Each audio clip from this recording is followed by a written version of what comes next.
Barbie Fortesa update. Yung congrats kay Barbie. And nakatakbo nga si Barbie ng 10 km just sa event. And model pa nga ng Hoka si Barbie. Oh. Nagpo-posing pa eh. And happy International Women's Day. And dyan tumakbo si Barbie. Ang dami rin nakailaho sa women's run.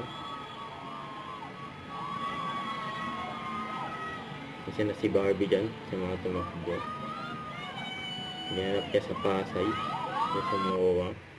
Ito for Save the Children ni Barbie. Ang lahat ng bata ay may karapatang mabuhay ng ligtas at masaya. Matuto at magkaroon ng akses sa tamang impormasyon at serbisyo. Higit sa lahat, walang batang dapat mabuntis o mapilitang maging magulang sa murang edad. Let's all join hands to support girls. Bigyan sila ng lakas, kaalaman at oportunidad para magdesisyon ng tama para sa kanilang buhay. Kapag suportado ang kabataan, mas malaki ang chance na maiwasan ang teenage pregnancy at magkaroon ng magandang kinabukasan. Kaya sama-sama, iangat natin ang bawat babae. Because when girls are supported, the whole community is more informed and safer.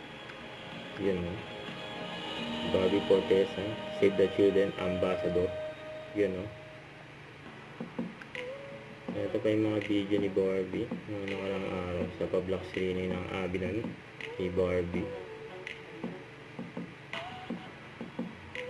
Siyempre, Abinon and Ambassador Barbie Fortesa.